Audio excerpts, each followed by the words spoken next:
Vamos retomar o Evangelho.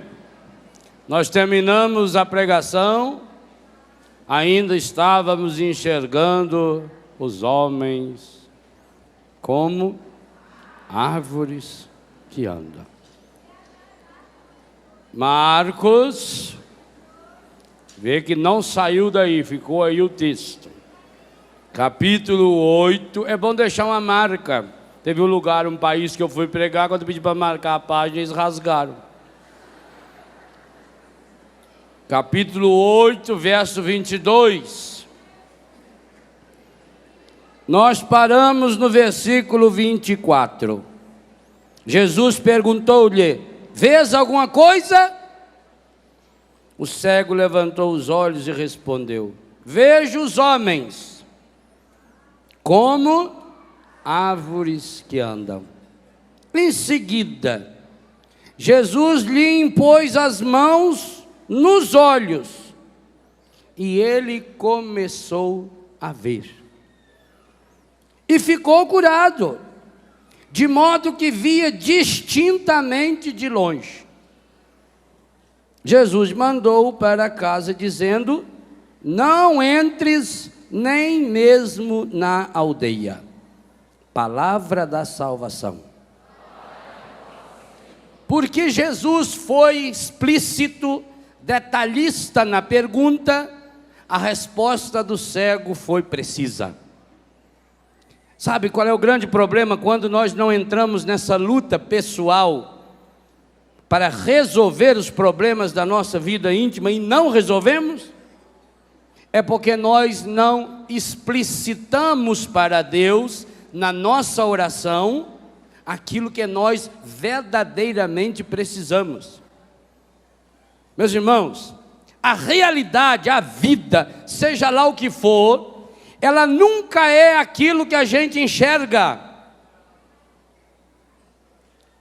Todas as pessoas que estão aqui estão vendo esse lindo e maravilhoso arranjo de flores, correto? Todos estão vendo? Só que cada um está enxergando de um jeito único. Alguns estão olhando mais para essas ictrístias. Eu, por exemplo, tenho 3 pés desses plantados na minha casa. Alguns olham para aqui, essa quase rosa aqui, e lembra, quem sabe, do seu casamento, como foi terrível. Alguns olham para essa pequena sempre viva e lembram da sogra, ela sempre viva. Tem uns que olham aqui e lembram enterro. Olha e vê o arranjo, não vê o enterro. Outro olha e vê o jardim da vizinha. Outro se lembra do jardim da praça, aonde passeava, namorando. Entendeu a realidade? Não é o que a gente vê. Porque quando nós vemos com os olhos para os quais nós fomos treinados para ver. Um músico feito esses que temos aqui, um Sebastião, por exemplo, esse nosso queridíssimo Sapo, que é um maestro, ele é capaz de identificar um acorde semitonado, desafinado, numa orquestra tocando 10 ou 20 instrumentos juntos. Não é capaz? Sim. Nós escutamos, não entendemos, porque não treinamos o ouvido. O músico precisa treinar o ouvido. Mas quando fala que o músico precisa treinar o ouvido, não significa só esse ouvido, o aparelho, o canal auditivo. Precisa treinar o coração para ouvir. Esse é o grande segredo. E esse é o segredo da cura interior com o tema que eu estou falando hoje. O que significa treinar o coração para ouvir?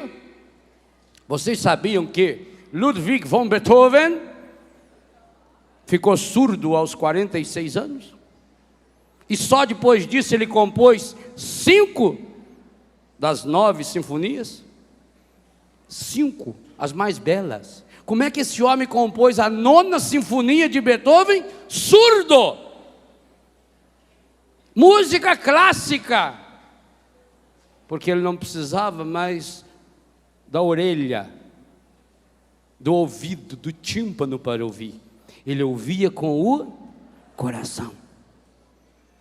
Paulo, quando reza aos Efésios, pede que o Pai ilumine os olhos do vosso coração. Está na sua Bíblia.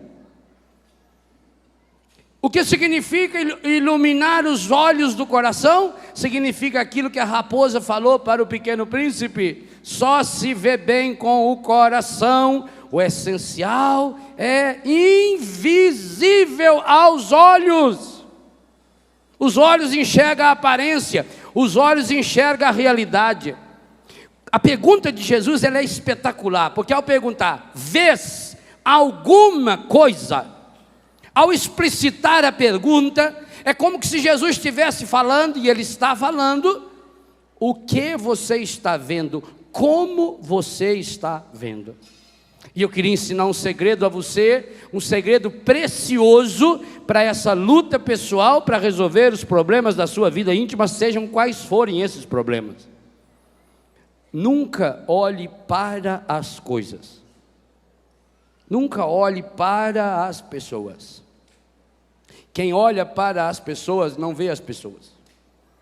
Se vê nas pessoas. Quem olha para esse arranjo, enxerga a si mesmo no arranjo. Por isso que a senhora lembrou do casamento, do velório, da vizinha. Quem olha para o arranjo não vê o arranjo. Vê aquilo que está dentro de si. Vê o arranjo como um espelho. O que esse arranjo fala para mim? Mesma coisa, quando nós olhamos para uma pessoa, nós não enxergamos a pessoa. Nós nos enxergamos na pessoa. É um erro olhar para as pessoas, olhar para as coisas, olhar para os acontecimentos, porque esse para aí pode ser usado no duplo sentido. Ele para você nos acontecimentos. Quem olha para as coisas acaba parando nas coisas. Nós precisamos de uma grande graça que Jesus está ensinando esse cego e está me ensinando você. Nós precisamos olhar através das coisas, através dos acontecimentos. Como eu preciso olhar através dessa lente. Essa lente corrige um defeito do meu olho. Por isso a parte de cima é para enxergar longe, a parte de baixo é para enxergar perto. Ela corrige. Assim, se eu colocasse imagine se quem fez o óculos lá, a fábrica, fizesse ao contrário. Fizesse, por exemplo, para a parte para eu enxergar perto em cima e para eu enxergar longe para baixo. Então, quando eu ia enxergar longe, eu tinha que fazer assim. Ou que nem um colega nosso, um padre, para ler, ele tira o óculos, aí fica assim. Compra um óculos melhor, então não é. Toda vez que ele vai ler, ele tira o óculos. Então, para que usar o óculos? Né? Imagina se fosse invertido. Então, a lente de um coração curado faz você olhar para as pessoas, para as coisas, para os acontecimentos, mas ver através das coisas, através dos acontecimentos, através das pessoas. Então, quando eu olho para algo negativo, quando eu olho para uma pessoa negativa, eu não paro na negatividade da pessoa, eu não paro no erro da pessoa, eu não paro nos meus problemas. O grande problema do problemocêntrico, que fecha-se, centraliza e fecha no problema, é que ele enxerga-se a partir do problema. Agora, quando eu olho através do problema, eu começo a me perguntar: o que Deus está me falando através dessas flores? O que Deus está me mostrando através dessas pessoas? O que Deus está me falando através dos acontecimentos da minha história? Sabe por quê? Que quando você relê a sua história e você relê os acontecimentos negativos, porque quando você era pequeno, a mãe não deu comida, porque você apanhou do seu pai, ou porque você foi estuprado pelo seu avô, ou porque você foi isso ou aquilo. Quando você olha e para nesses acontecimentos, você se frustra. Vá num asilo de pessoas esquizofrênicas, vá num hospital de débeis mentais, e eles começam a contar o que aconteceu no passado. Eles não têm memória do presente. Essa é uma das doenças graves dessas pessoas. O presente não é: quem é você? Quem é você? E é capaz de te contar com os mínimos detalhes um acontecimento no ano de 1948, às 3 horas da tarde, embaixo daquela árvore, às 6, não é assim? Parou no acontecimento. Quem olha para, vírgula, para naquilo que olhou. Agora, quando eu olho através, eu pergunto: o que Deus está me ensinando? O que eu posso aprender com isso? Mais ainda, quando você entra nessa luta pessoal para resolver os problemas, você quer enxergá-los na ótica de Deus, na ótica de Jesus. Então eu pergunto: que desafio isso agora lança-se para mim? O que essa tribulação pode contribuir para que eu me transforme naquela pessoa para a qual eu fui criado e que não estou sendo? O que essa limitação... Gente, aliás, eu queria fazer um pedido aqui, o Ricardo, eu sei que é da chefia, vê se é possível isso, depois fala para o Eto, para a Luzia, para o Cristiano, para o padre, vê se é possível a canção nova transmitir ao menos alguns momentos principais da próxima Paraolimpíada. Nenhum canal de televisão mostra isso. Sabe por que não mostra? Porque uma mulher sem perna vai vender tênis, não é? Não interessa. E o Brasil hoje já deve ir para 10 ou 12 medalhas de ouro.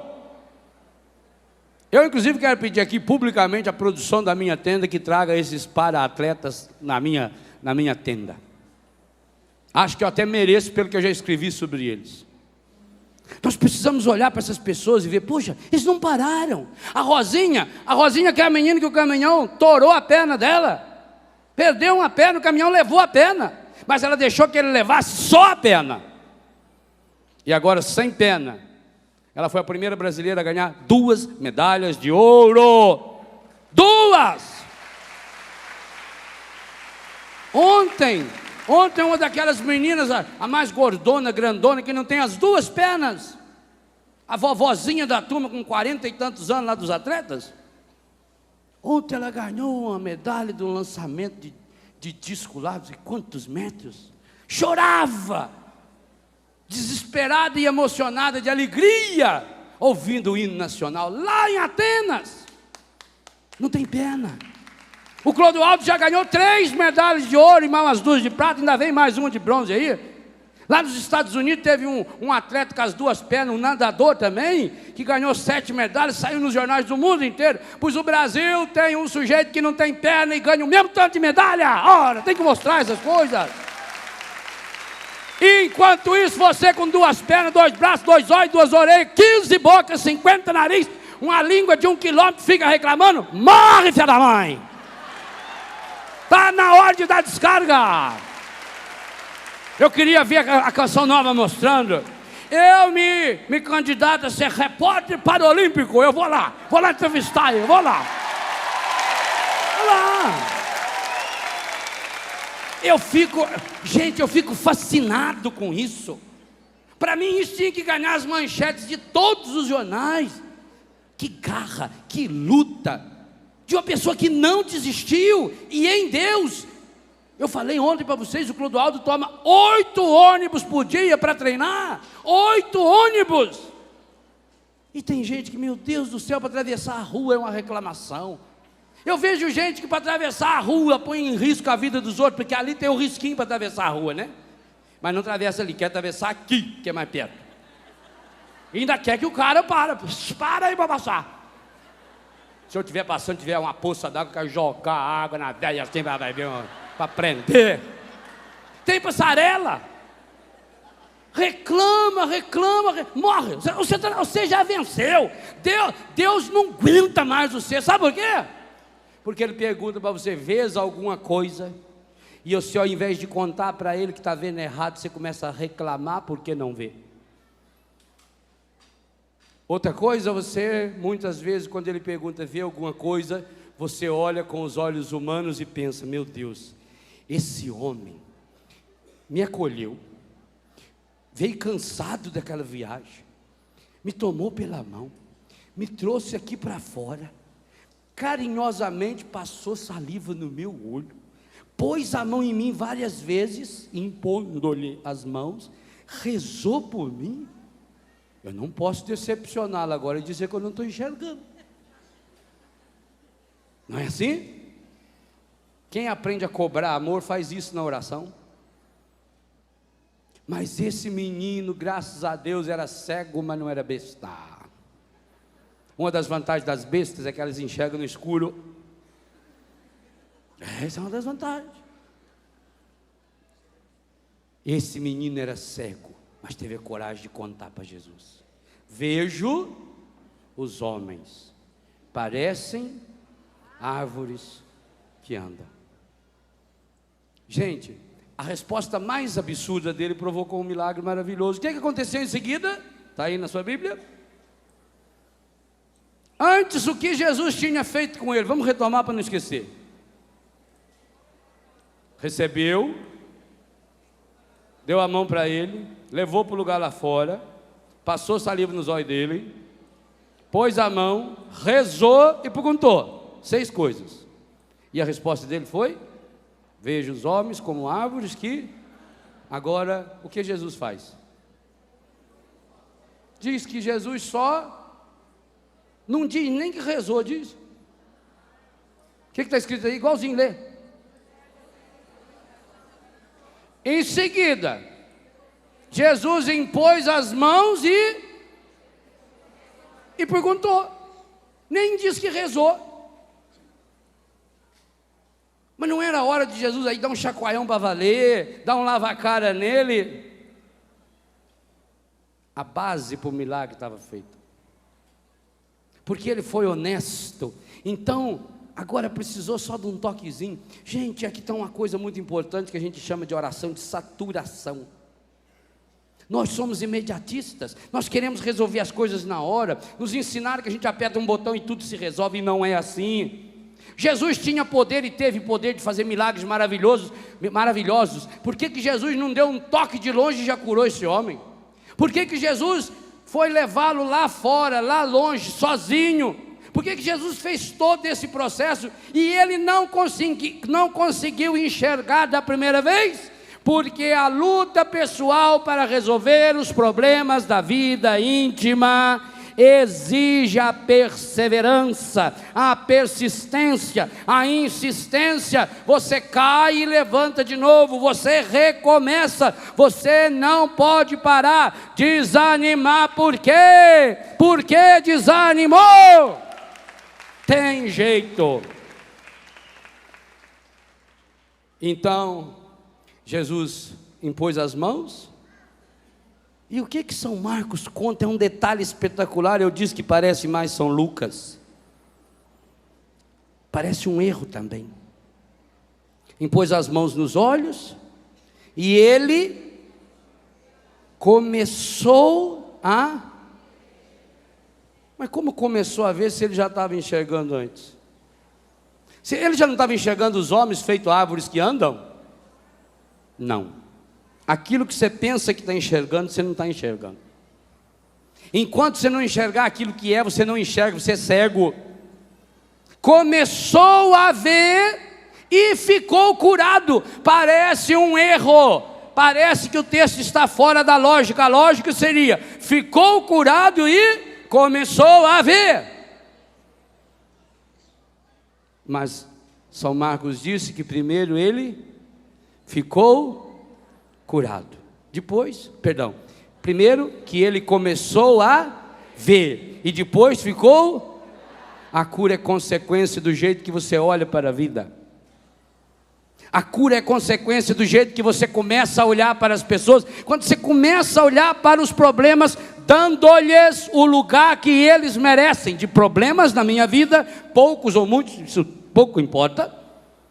Na hora que eu começo a olhar para as pessoas e começo a vê-las como pessoas, no lugar correto que elas têm na minha vida, separadas de mim, mesmo que seja o meu filho, olha o umbigo dele, tem marca, está separado.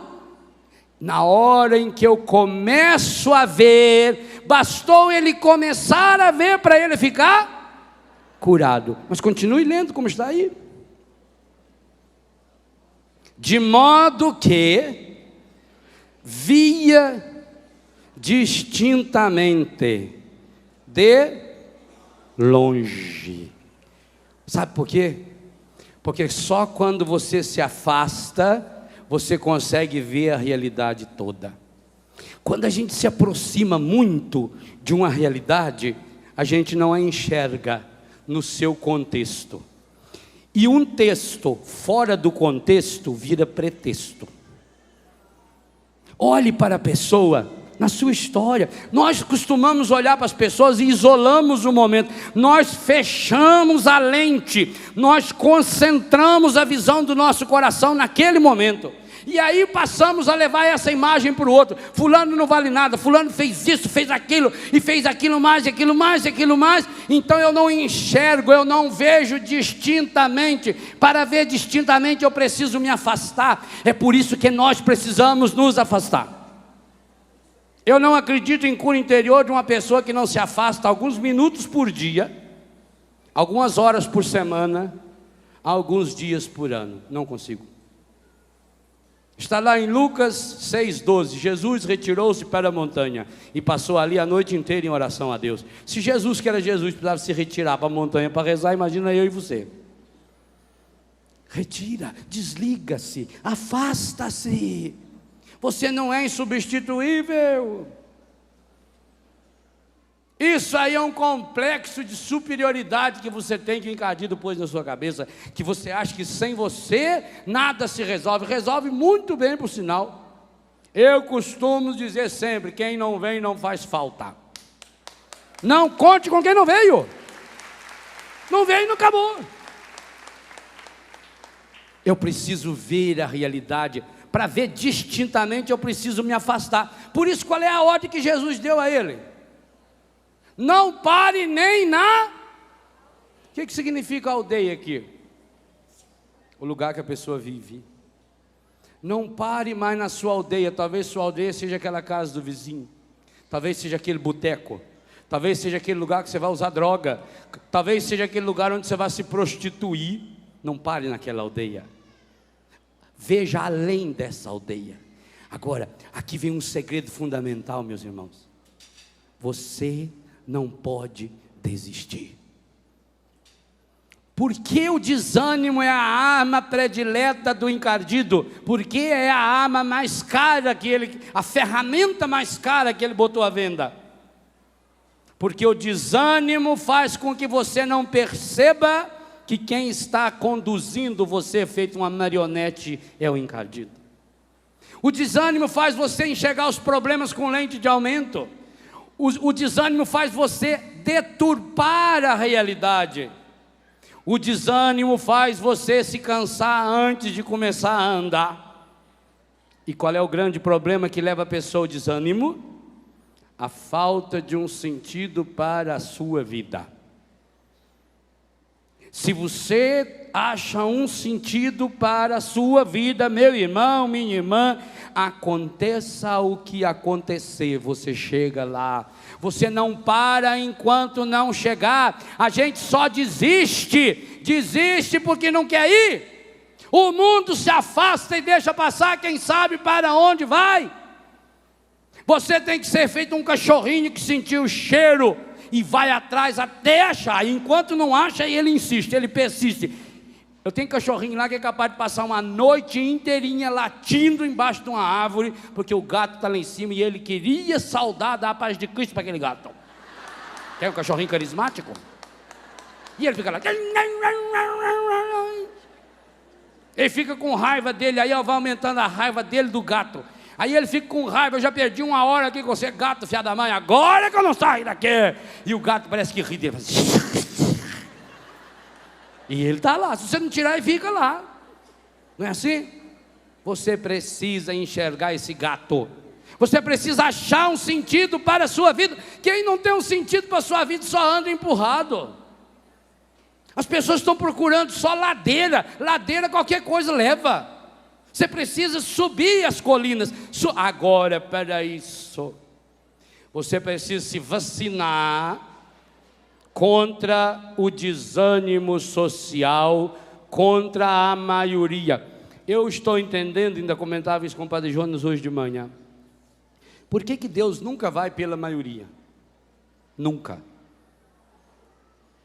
Quando Moisés mandou 12 homens ir lá na terra prometida ver como é que estava o ambiente lá, foram 12. Dos 12, 10 falaram o quê? Não vá, é ruim. Os homens lá são enormes, tudo parece gigante, não vá, não vá. Mas teve 2 que disseram, vão. Na matemática mosaica, 2 é mais que 10. De um lado tinha 10 falando para não ir, do outro lado tinha 2. Em quem você acredita? Na maioria? Comece a acreditar nos 2. Comece a acreditar em um.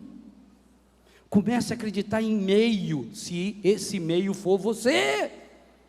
Porque Jesus está sempre no meio, Ele está no meio de nós. Comece a entrar na lógica de Deus. É uma infinidade de problemas, mas as pessoas de Deus enxergam o que está além. Moisés atravessou o mar vermelho porque não olhou para o mar. Moisés olhou através. O que está depois do mar? Depois do mar está a terra prometida. Bom, se a terra prometida está depois do mar, para chegar à terra prometida só tem um caminho. Qual? Atravessar o mar. Então vamos atravessar. E quando Moisés entrou na água, e Deus viu que ele ia mesmo, Deus falou, meu eu do céu, essa anta vai matar o meu povo. Aí Deus abriu o mar e ele passou. A maioria perde. Há um texto, acho que é em Números 12, 13, que vai dando a lista dos reis. Deixa eu achar se é lá mesmo. É Números. Eu gosto daquele livro dos números. É cheio de números. Pessoa que matemática que deve ter escrito isso aqui. Livro dos Números. Ah, não é número não. Está errado. É Josué 12. É um texto lindo da Bíblia. Josué capítulo 12, está escrito assim: lista dos reis vencidos.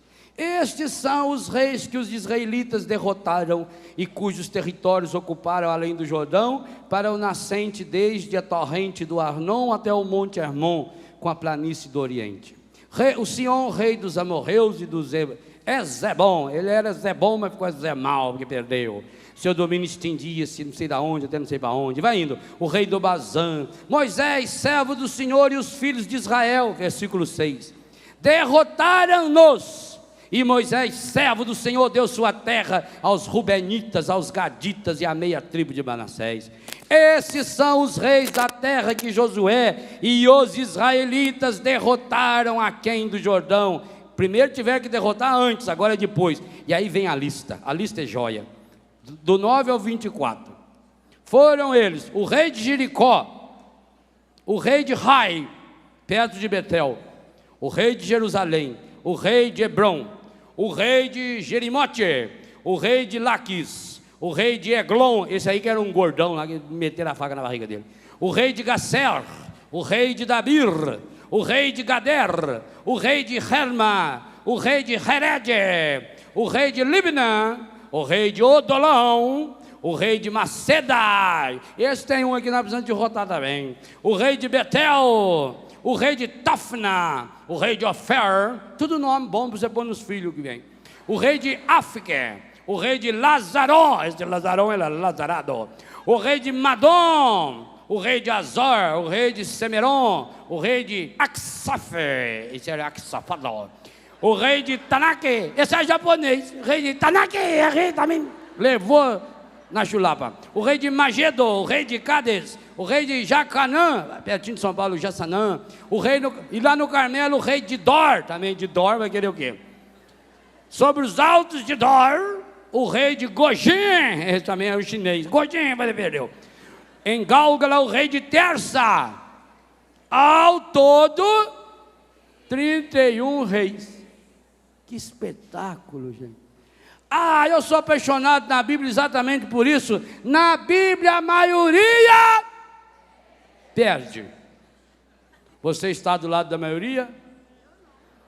Na Bíblia, os melhores perdem. Dançam.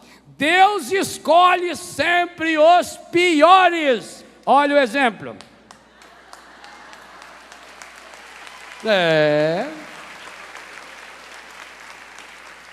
Deus escolhe. Leia o meu livro Corações Curados. Você é o melhor? Quem gosta do melhor mora no departamento inferior. Sabe por quê? Porque o melhor, quando se considera melhor, quando ele olha para os acontecimentos, não enxerga através, ele se enxerga. Por que que um jogador profissional de futebol erra um pênalti? Eu não erro pênalti. E nunca prestei para futebol. Eu, se fosse jogador de futebol, seria traumatizado. Que lá no Biguá nós íamos para o campinho jogar bola. O dono do campo e o dono da bola que dividiam os times. Eu sempre era o último. Ninguém queria eu. Eles diziam, eu vou com fulano, eu ciclano, e eu ficava por fim. Aí quando sobrava eu, falei, e eu? O lado que você quiser. Eu fiz opção. Pois uma vez em Taubaté, o Padre Zezinho era goleiro, jogou a bola para mim, eu era na defesa. Eu vi aquele gol grandão na minha frente. Não tive dúvida, metiu o pé. Xingou eu um monte. Gol contra! Mas foi gol, interessa é que foi gol. Né? Quem falou que eu tenho que ser pro outro lado? Não, está mais perto aqui. Eu nunca prestei para jogar bola. Você tem que saber, você é bom para isso? Ótimo, os melhores sobram. Por que que um jogador de futebol profissional que joga em seleção da Copa do Mundo erra um pênalti? E erra de passar não sei quantos quilômetros. Em 86 o Brasil perdeu a Copa com a melhor seleção que já teve na história, com Sócrates e Zico e mais não sei quanto. Inclusive os Sócrates e os Zico erraram pênalti. Eu não erro. Por que eles erram um pênalti? Você pode ser que o goleiro dá sorte de pegar o pênalti, isso é outra história. Mas quando dá aquele... O Beckham esses dias lá meteu, lá em Portugal inclusive, meteu um chute na bola que fez 6 quilômetros longe do gol. Porque quando ele olha para a bola e para o gol, ele não vê a bola e o gol. A hora que ele está lá para chutar, a hora que vai se preparar, ele está enxergando as manchetes no jornal do dia seguinte. Pênalti define a Copa. Gol do fulano dá o título do hexacampeonato. Ele está enxergando todas as reações. Ele já viu a mãe dele chorando lá, moçamada. Ele vai enxergando tudo. E aí não enxerga o gol. Isso acontece comigo e com você também. Nós não olhamos através dos acontecimentos, nós ficamos olhando qual vai ser a reação das pessoas. Nós temos que mandar embora, eliminar dentro de nós um espírito de vidência que tem dentro da pessoa. A maior parte aqui acha que é meio vidente. Mulher olha para o marido e fica imaginando, o que será que ele está pensando? Para, você não é mãe, nem prima, nem tia de santo. Então abre uma barraca lá na feira, não sei das quantas. Vê se ganha dinheiro, mas não fique tentando adivinhar. Ache um sentido para a sua vida. Eu conto essa história e várias outras no livro Experienciar Milagres. Era o aniversário do rei Dom Júlio Lemfers, e ele ia fazer 85 anos de idade, fazia 25 que ele era rei daquela região.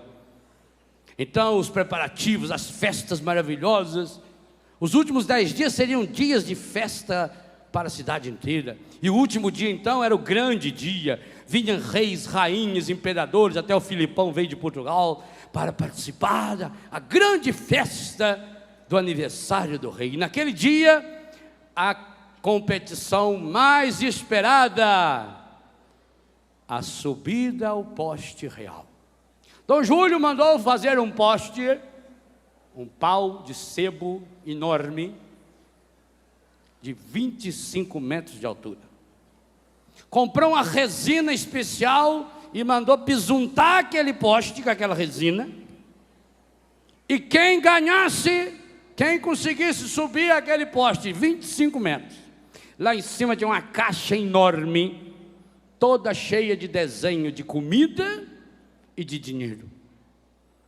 Lá em cima estava a bagatela de $850 mil, em homenagem aos 85 anos de sua excelência, o rei. E ainda comida de graça, além de toda a comida que estava lá em cima, naquele balaião, comida de graça para a família toda durante um ano no supermercado. Um oferecimento do supermercado, não sei das quantas. A Bíblia Supermercado. Vocês imaginam as televisões do mundo inteiro? Todo mundo, a internet, os grandes alpinistas. Inclusive estava lá o presidente da ANTA. ANTA é uma sigla, Associação Nacional dos Treinadores Alpinísticos. Essa ANTA tem a sede em Cianorte, no Paraná. Inclusive a mãe do alpinista mor que é a coordenadora chefa. É uma obra benemérita. Todo mundo estava ansioso para saber quem iria ganhar, embora já sabiam que o maior candidato era aquele rapaz. Aquele rapaz, ele tinha sido campeão mundial várias vezes de alpinismo urbano. Vocês imaginam quando Dom Júlio, com a sua bengala real, deu uma martelada no botãozinho vermelho e acionou a campainha para começar a subida. Na praça principal tinha mais gente lá do que aqui no acampamento, aquela montanha de gente, aquela beleza. Começa a grande hora. E os atletas, tudo fazendo aquecimento. Roupas especiais, tênis apropriados, inclusive que patrocinou o filme do Homem-Aranha, que vai tendo umas coisinhas que vai colando e vai grudando. Tênis feito com a sola da barriga das pererecas, que aquilo gruda na parede, era todo mundo especial. E começava aquela fila de inscritos, começava a subir, e ia subindo 4, 5, 6, 8 metros, o suor do corpo em contato com aquela resina, e a pessoa começava, tum, outro, e foi passando o tempo. Já eram dezenas, centenas de competidores que não passavam do 10º metro. Mas todo mundo estava ansioso, era para a grande hora. Quando chegou a hora do presidente da ANTA, o grande alpinista, ele veio com aquelas roupas especiais, aquelas cirolas assim, que parecem uma fralda, para prender aqui, besuntou com produtos especiais. O técnico já ensinou. Senhoras e senhores, atenção, me dê uma câmera aqui na minha cara. Clodoaldo acaba de ganhar mais uma medalha de ouro. Viu? Clodoaldo avisa a família dele, eu quero ele na tenda. Rádio Rural de Natal, vai lá agora buscar lá a família dele, entrevista aí no intervalo. Não é?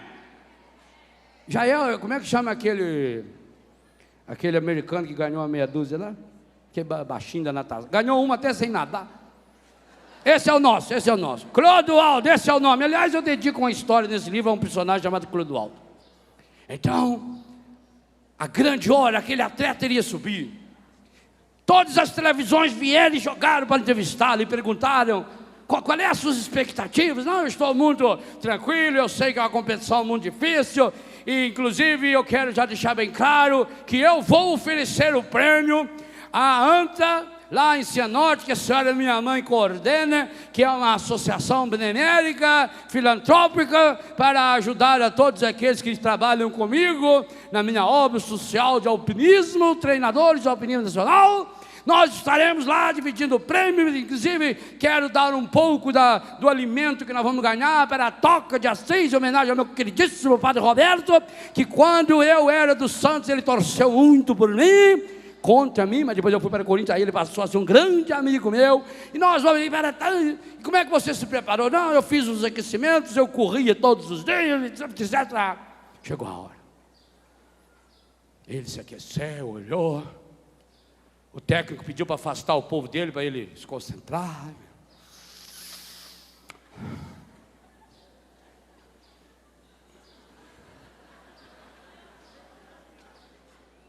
Fazer um pouco de yoga.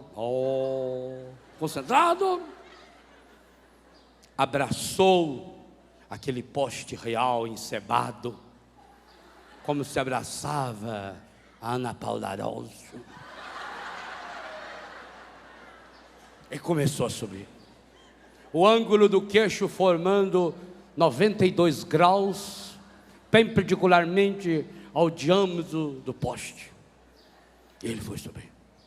E o povo... Até o 6º metro, aquilo parecia uma lagartixa na parede, que até sem rabo corre. Homem subindo. 10º metro, ninguém tinha passado. Ninguém tinha, é bem verdade, dizia o Galvão Bueno da época, que berra mais do que o da Atena narrando a Olimpíada na Bandeirante. Berra que uma coisa, grita mais do que o homem da cobra na Praça da Sé. E subiu no 10º metro. Falta só 15 metros. Se ele der mais 2 braçadas, faltará só 14 metros. Se ele der mais 8 braçadas, faltará somente 13 metros. Se ele perder, ele não ganha. Se ele ganhar, ele não perde. Eu gosto daquelas estatísticas do Galvão. Eu acho aquilo uma coisa espetacular. Se o time fizer mais um gol, ele ganha de 1-0.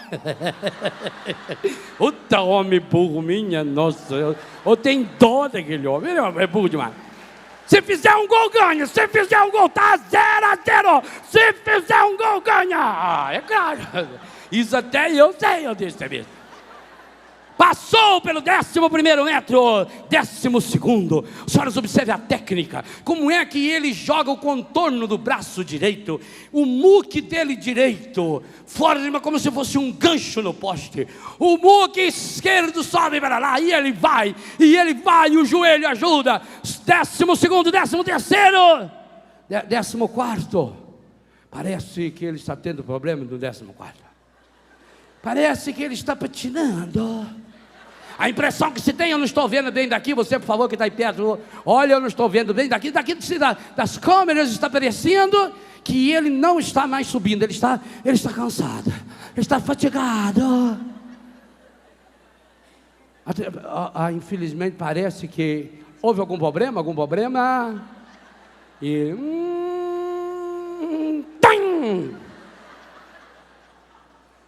Nem sempre a gente ganha. No esporte é assim, quando não ganha, perde. Se não tem empate. Já dizia Aristóteles, importante é competir, principalmente ganhando. Mas mas aquele homem não chegou a presidente da ANTA por acaso. Aquela Associação Nacional dos Treinadores Alpinísticos, que ele dirigia e fundou, estava baseado na sua persistência, e ele voltou. E aí então o povo vibrou e aplaudiu, porque ele voltou. Ele não se deixou abater. Um grande herói não se abate. E agora ele tinha um elemento mais importante: a raiva. O seu pescoço estufava às vezes, como se ele tivesse com o destino preso para subir a falta que ele fazia. 14º metro. Aí ele ficou decepcionado. Os repórteres vieram até ele. Como é que você explica? Como é que eu explico? Qualquer um sabe que esse rei é safado.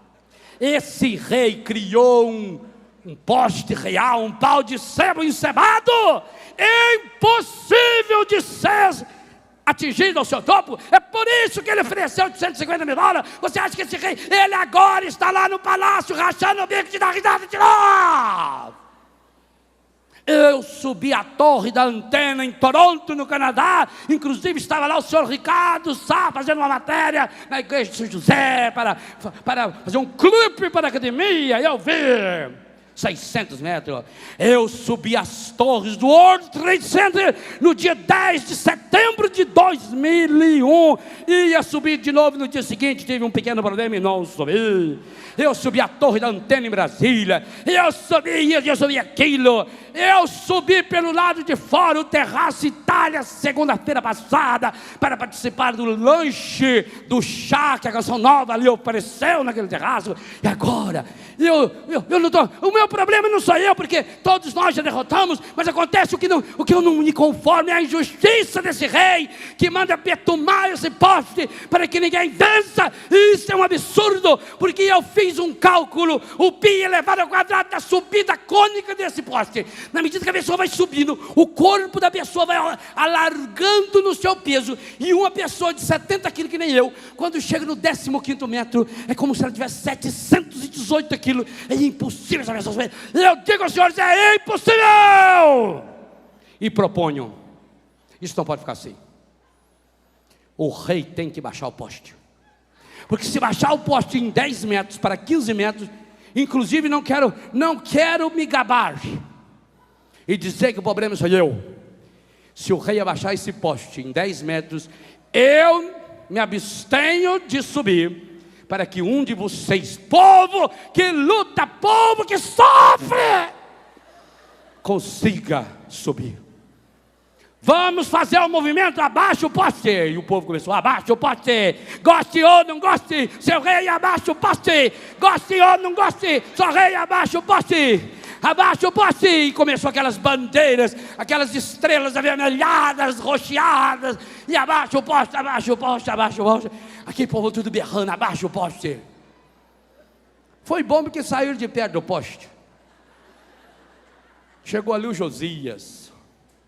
Josias, um rapazinho com a orelhinha desse tamanho, essa raça bacê, 11 para 12 anos, mora na Vila Betânia, barrigudinho, aquela cara manchada, aquele calçãozão assim, sem camisa, sem descalço, aquela unha grande assim, que cabe uma plantação de bode de vaca no pé da unha. Josias ficou olhando para aquele poste, chegou perto do poste, abraçou o poste e começou a subir. E não é que o rapazinho, quando viu, ele já estava ali no 8º metro. E o povo ficou em silêncio. Quando viu, o Josias estava no 15º metro. Aquele rapazinho era uma lagartixa em forma de gente. Aquilo parecia o Kiko, um macaquinho que tem em casa. Com que rapidez ele subia! Mas chegou no 15º.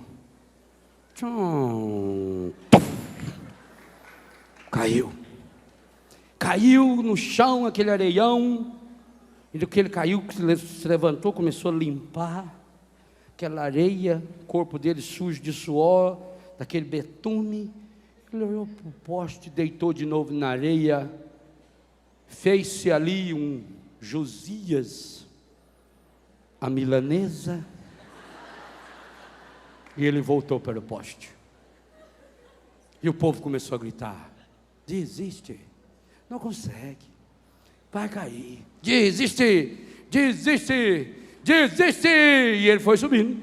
E quanto mais ele subia, mais o povo gritava: desiste, desiste, desiste. E ele insistia, vai. 15º, 17º, 19º, 21º, 24º, 25º metro do poste real. Josias, aquele menino, tinha chegado, bateu a mão naquela caixa, caiu a comida. Ele chegou lá embaixo antes da comida. E já estavam os seus colegas, pegaram aquela caixa cheia de comida, cheia de dinheiro, e já foram embora para casa. E o presidente da ANTA já veio na televisão, Quem acha que sabe das coisas na vida sempre tenta explicar. Disse: olha, eu vou dizer uma coisa aos senhores, eu nunca vi. Esse menino tem uma técnica alpinística, que inclusive estou oferecendo agora, uma bolsa de estudo na ANTA para ele, tudo pago. Porque esse menino, a capacidade que ele tem de jogar a perna direita, fazendo um arco comprimido com a perna esquerda, jogada na coluna, o movimento da sua cervical, perpendicular ao poste, nas paralelas do seu peito, o ângulo que ele consegue fazer com o queixo, fazendo com que o próprio queixo se torne uma alavanquinha, feito uma reta escavadeira. Esse rapazinho é fenomenal, e eu estou dizendo aqui aos senhores, e prometo, eu vou patrocinar esse menino, inclusive, eu quero descobrir aonde ele mora, porque eu quero fazer essa oferta agora. E foi o presidente da ANTA, com as televisões, foram tudo, facinho achar a casa dele. Casa de pobre fazendo festa é fácil da gente achar. Estava cheio de gente lá na favelona já, todo mundo comendo e bebendo, aquelas costelonas de vaca tocando flauta, e já limpa a mão no cabelo, que beleza. Chamaram o pai do rapazinho, o pai do rapazinho saiu lá, aquele somzão igual do rapazinho, sem camelo. Quando viu aquele tanto de gente, falou: entra para dentro. O senhor, não sei se o senhor me conhece. Eu vi o senhor na televisão. O senhor, você quer ir? Eu vim falar mesmo. Olha, eu estou aqui porque eu estou encantado com o seu menino. Eu sou presidente da ANTA e gostaria de oferecer uma bolsa de estudo, porque eu fiquei impressionado.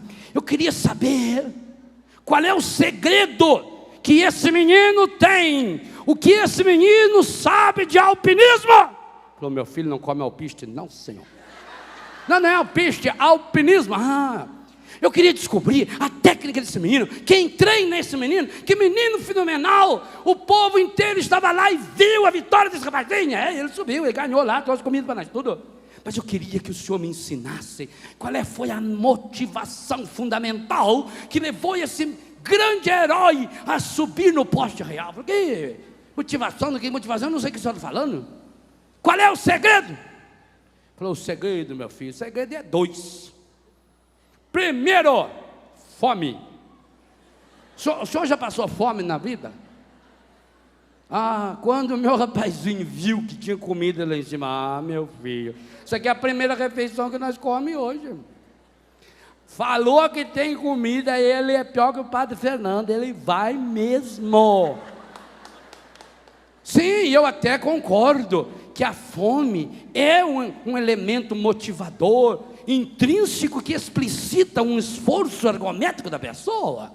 Mas o que mais me impressionou foi uma coisa: todos que estavam lá gritavam: desistam, desista. E aquele menino parece que não escutava. Parece, não escutava mesmo. Esse menino teve a graça de Deus Nosso Senhor ter nascido surdo.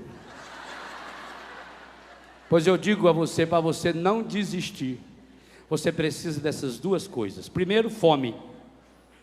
Você precisa ter fome de Deus. O dia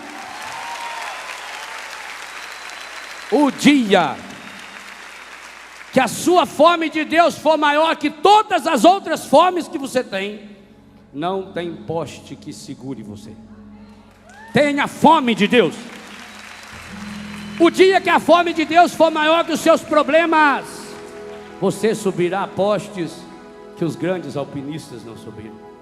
Mas é preciso ter a segunda graça, a graça de ser surdo para o barulho do mundo, surdo para essa imprensa estragada, encardida, que só sabe falar do que não presta.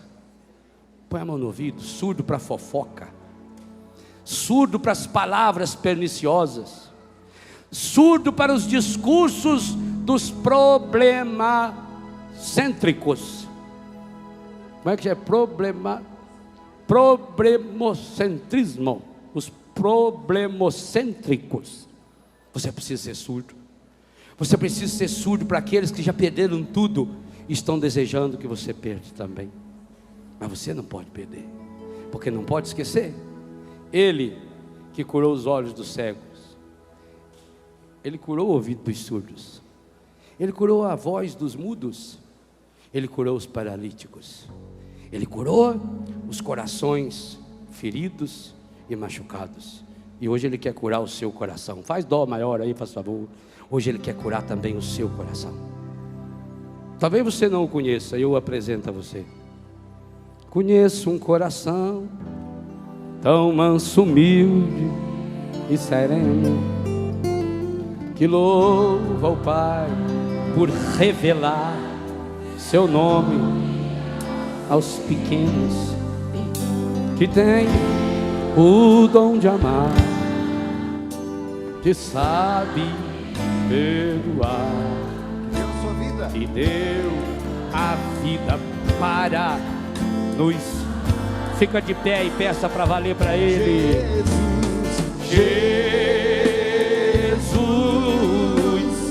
manda teu Espírito para transformar meu coração. Manda, Senhor, Jesus, manda teu Espírito para transformar. Faz o gesto. Põe a mão no coração e peça para esse Deus que muitas e muitas vezes o seu coração está arrebentado, talvez até mesmo por esse complexo de campeão nacional do alpinismo. Fala para Ele: Senhor, aqui dentro muitas e muitas vezes bate um coração de pedra, magoado, frio, sem vida. Coração assim, ele aperta a gente, oprime, não sabe amar, não sabe partilhar, não sabe perdoar, quer tudo. Mas Jesus pode. Se você tiver a coragem hoje de sair do meio do barulho da multidão, de ficar sós com Ele e pedir para Ele: manda o seu Espírito para lavar meu coração, manda o seu Espírito para mudar meu coração. Eu estou precisando hoje. Por isso eu confesso, Senhor, eu reconheço, Senhor, muitas das coisas da minha vida não dão certo, por isso eu desisto porque aqui dentro tem um coração estragado. Às vezes no meu peito bate o que, Laércio? Bate um coração de pedra, magoado, frio. Aqui dentro não quer saber de amar, nem sabe perdoar, quer tudo e não sabe partilhar. Faça o gesto e peça. Você lá fora, grita: manda teu Espírito para transformar meu coração. Manda, Senhor Jesus, manda teu Espírito para transformar meu coração. Fica com o braço levantado e peça: lava!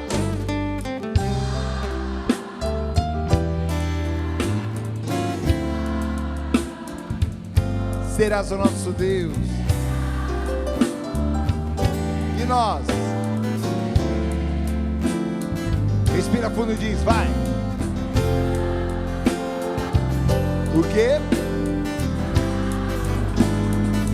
O Espírito de Deus, nosso Senhor. Nós te pedimos. Quero ouvir mais forte. Manda teu Espírito, que lindo, para meu coração. Só quem precisa sabe pedir assim: Jesus, manda teu Espírito para transformar meu coração. Mandara candaria lararia la malahalaria shala mandaria laria la mandaria la ola mandaria laria la ira queria la malahalaria shala malaria la queria la malaria candaria.